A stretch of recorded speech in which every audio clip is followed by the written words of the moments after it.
Alors, bonsoir chers élèves, c'est toujours Madame Znaghi.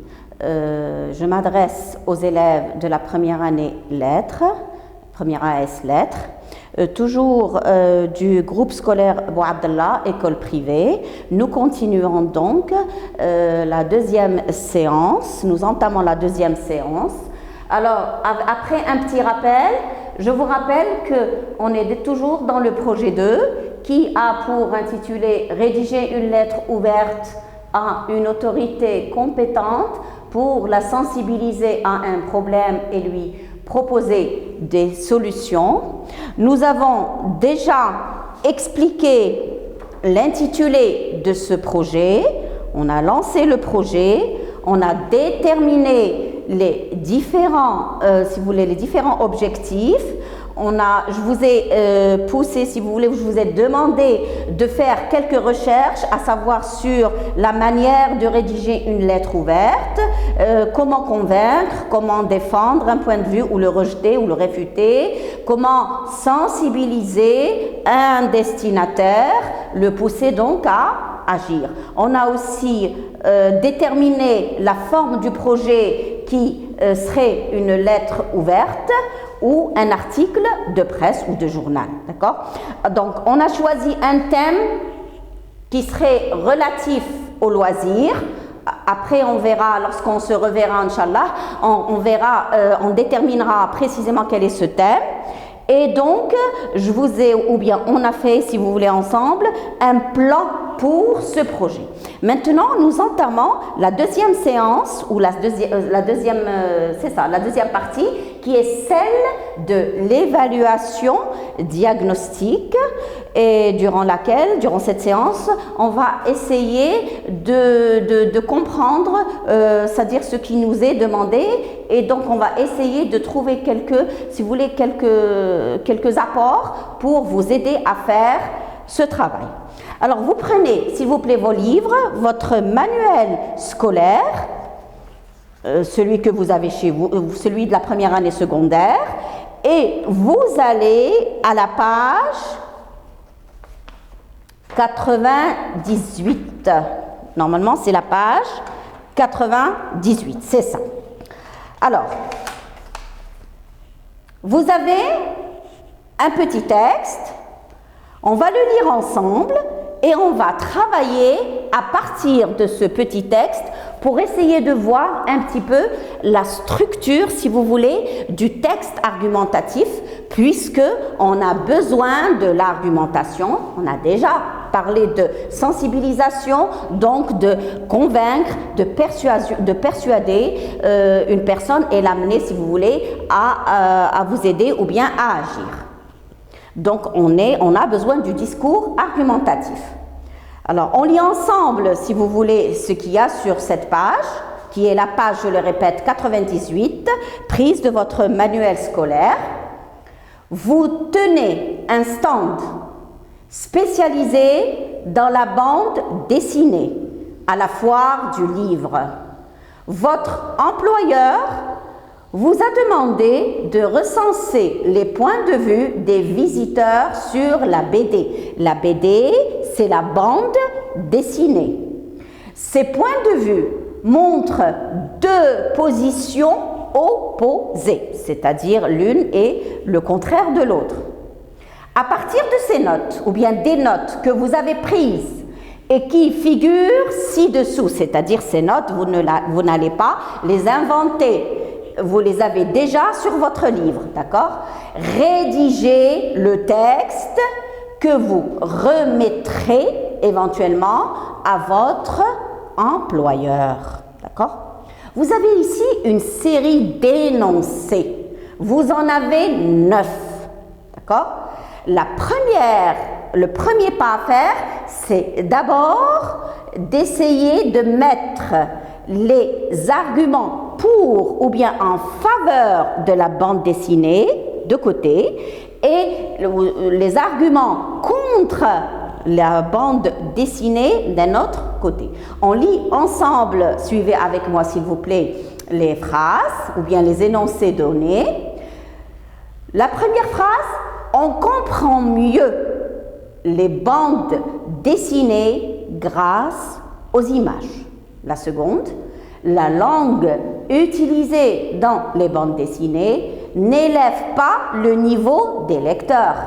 La troisième, l'histoire de la bande dessinée se déroule comme dans les romans, elle prépare à leur lecture. La phrase suivante, la lecture des BD ou bien des bandes dessinées incite à la paresse, elle ne demande pas beaucoup d'efforts.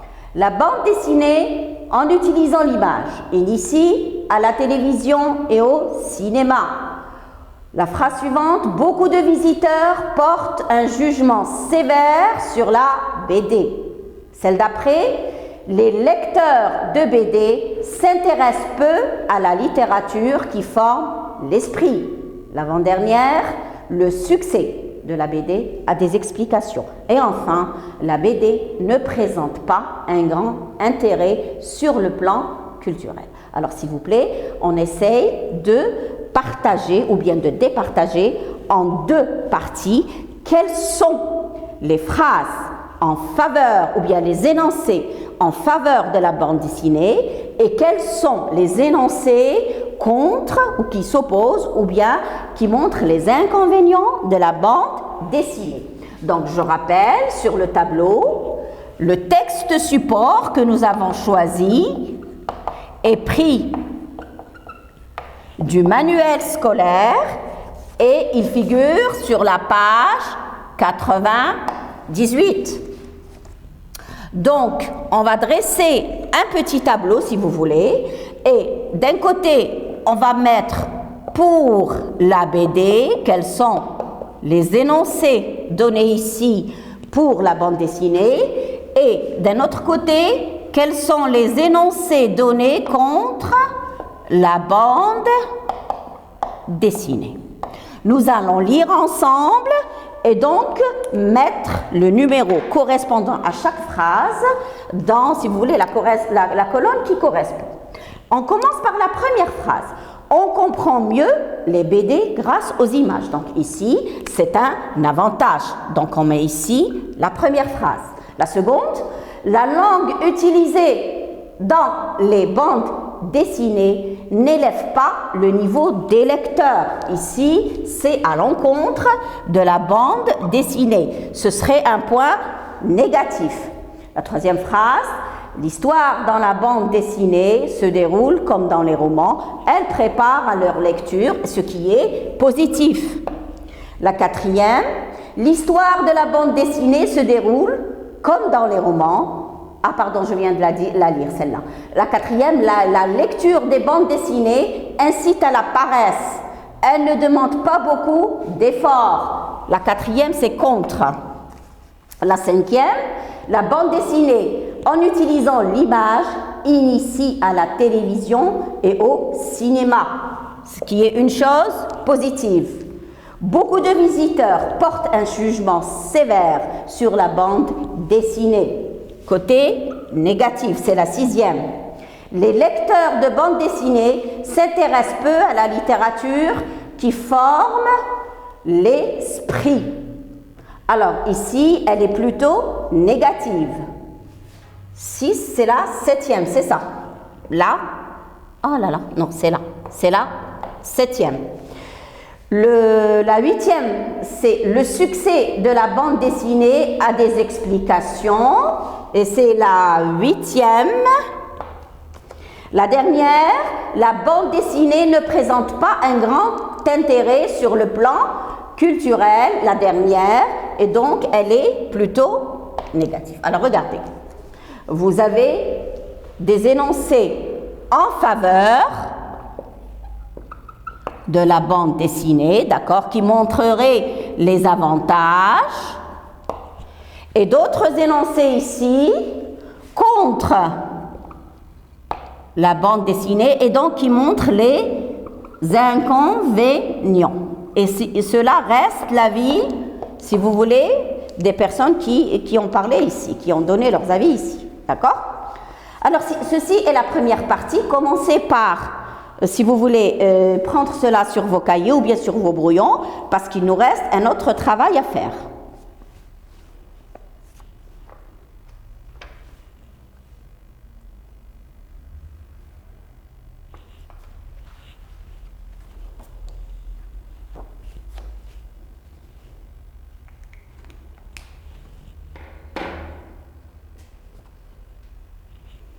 Je peux effacer maintenant.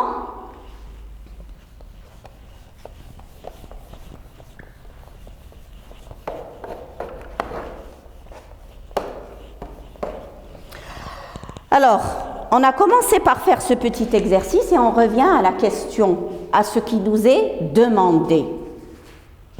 Maintenant qu'on a recensé les différents points de vue et qu'on les a classés dans les deux colonnes, d'accord, qui s'opposent, le pour et le contre, on nous demande maintenant de faire quoi? On nous demande de rédiger un texte. Et vous venez de remarquer qu'il s'agit qu'on a pris des énoncés pour et des énoncés qui sont contre. Donc, il s'agit bien du texte argumentatif et de ce qu'on appelle la méthode dialectique. D'accord? La méthode dialectique. D'accord? La méthode dialectique. Alors, que signifie méthode dialectique? Que signifie cette méthode? La méthode dialectique veut dire, et cette méthode-là est propre à l'argumentation. Vous allez voir ceci même en philosophie, en deuxième, je pense, ou en troisième année. D'accord? D'ailleurs, c'est de la philosophie. C'est une façon de penser, de réfléchir et donc de converser. Alors, la méthode dialectique est une méthode de raisonnement. C'est une méthode de raisonnement qui consiste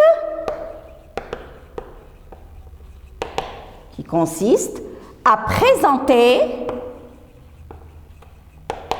présenter deux points de vue opposés, ou bien qui s'opposent tout simplement, ou bien qui sont contradictoires, d'accord? Qui se contredisent, qui sont contradictoires. Les deux sont justes, d'accord? Pour vous aider à mieux réussir cet exercice, si vous voulez, ou bien cette activité, on va ensemble essayer de travailler, ou bien de faire, ou bien d'élaborer, si vous voulez, le schéma, ou bien la structure toute simple, basique, du texte argumentatif, sous forme, si vous voulez, bien de carte mentale. Et après, je vais vous laisser faire, ou bien, si vous voulez, c'est ça, écrire ou bien faire l'exercice. Alors, j'efface le tableau, j'ai besoin du tableau.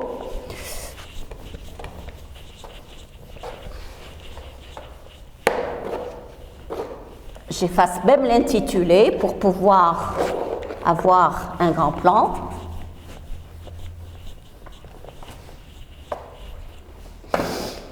Alors, nous avons le texte, si vous voulez, pardon, texte argumentatif.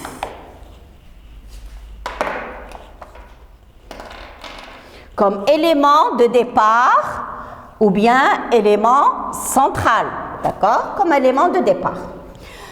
Un texte argumentatif a d'abord un thème, ce qui est tout à fait normal. Il doit obligatoirement parler de quelque chose. Vous avez le thème d'abord qui est le sujet.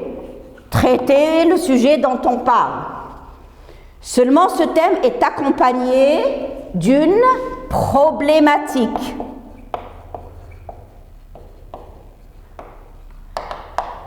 D'une problématique, c'est-à-dire d'une situation, problème, qu'on va essayer ici de régler. Parce qu'ici, il ne s'agit pas uniquement de débattre, mais il s'agit de régler quelque chose, d'accord? Qu'on va essayer de régler. Et donc, vous avez, comme le suggère ici l'exercice, vous avez deux parties. Vous avez le pour et vous avez le contre. Donc, vous avez la première thèse qui serait pour la BD, d'accord? La première thèse qui serait pour la BD. Maintenant, pour convaincre si vous voulez, de l'importance de la bande dessinée, on va prendre les phrases que vous avez, qu'on a choisies, qu'on a sélectionnées du manuel scolaire. Mais on ne va pas toutes les mettre ici. Ici, on va uniquement mettre celles qui plaident en faveur de la BD. On les appelle les arguments. Alors, supposons qu'il y ait, ici, il y a beaucoup plus que 3, je pense. Il y en a 4 et 5 ou quelque chose comme ça. Supposons qu'il y ait 3 arguments pour. Alors, ici, vous allez mettre l'argument 1, l'argument 2, l'argument 3. Seulement, il va falloir penser à la cohérence textuelle, d'accord? Il ne s'agit pas de laisser l'exercice tel qu'il est, à savoir des phrases éparpillées ça et là. Il va falloir les assembler. Comment assembler les arguments? En utilisant ce qu'on appelle les articulateurs de classement, d'accord? Les articulateurs de classement. Je vous donne quelques exemples. D'abord, ensuite, enfin. Et après, on va passer à l'autre moitié du tableau, qui serait l'antithèse ou bien le contre. D'accord? Le contre, c'est-à-dire que les arguments ici vont être l'opposé de ces arguments-là. Ceux-là ont plaidé, ont donné, sont en faveur de la BD. Alors, ces arguments-là vont être contre la bande dessinée. Mais pour passer de la thèse 1 à la thèse 2, il va falloir utiliser l'opposition, ce qu'on appelle la transition. Et la transition se fait grâce ou bien avec un articulateur logique d'opposition. On peut choisir or, mais, cependant, d'accord?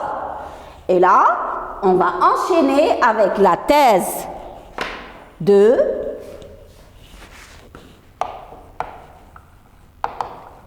D'accord? Enchaîner avec la thèse 2 ou ce qu'on appelle l'antithèse. L'antithèse qui serait opposée à la première, l'antithèse, d'accord? Et ça va être la même opération. Les arguments 1, 2, 3 avec d'autres articulateurs de classement pour ne pas tomber dans la répétition.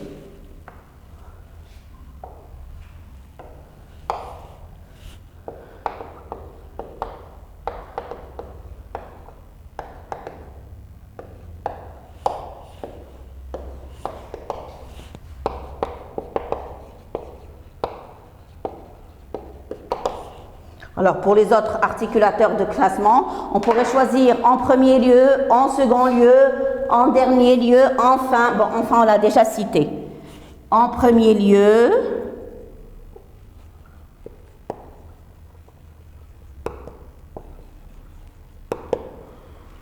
en second lieu, en troisième lieu, etc. Premièrement, deuxièmement, troisièmement, vous avez une multitude d'articulateurs de classement. Alors, on appelle, si vous voulez, cette présentation une carte mentale. Et bien sûr, chez vous, s'il vous plaît, vous allez utiliser davantage de crayons de couleur pour différencier la thèse 1 de la thèse 2. Gardez l'élément central qui est le texte argumentatif, d'accord? Mettez, si vous voulez, cette partie qui est très importante et donc qui œuvre à la cohérence textuelle et vous la mettez bien en relief pour ne pas l'oublier et pour arriver à faire un texte cohérent, cela va vous faciliter votre travail, s'il vous plaît. Alors maintenant, prenez-moi cette carte mentale, je vous laisse quelques temps de réflexion et on va faire notre exercice.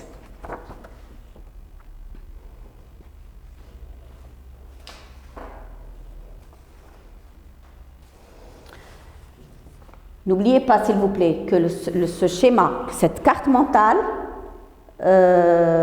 entre dans le cadre de la lettre ouverte. C'est-à-dire que vous allez employer cette façon de raisonner toujours pour convaincre, persuader et inciter à agir. D'accord? Ce n'est pas le texte argumentatif pur et simple. Il va être inséré dans la lettre ouverte et d'ailleurs, plus tard, nous verrons comment écrire la lettre ouverte et quelle est, si vous voulez, la présentation de la lettre et la structure de la lettre ouverte.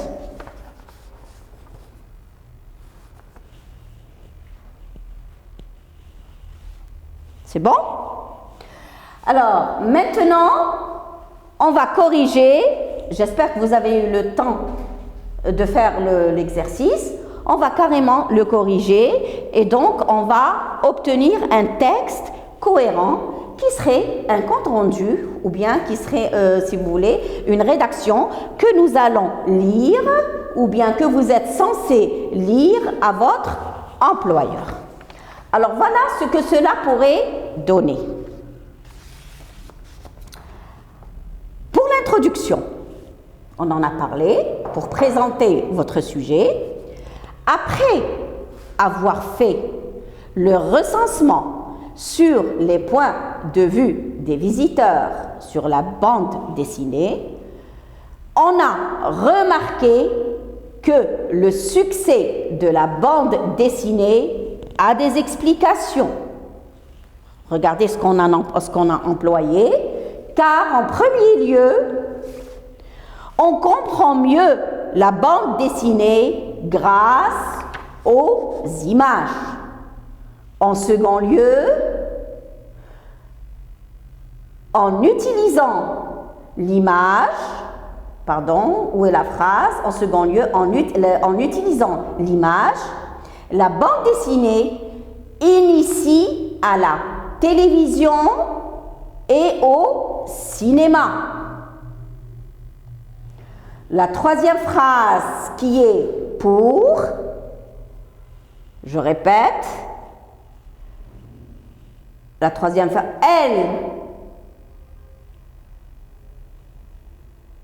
on prend la phrase elle, se déroule, elle, c'est-à-dire l'histoire de la bande dessinée, se déroule comme dans les romans, elle prépare à leur lecture, d'accord? Elle, pour ne pas tomber dans la répétition, elle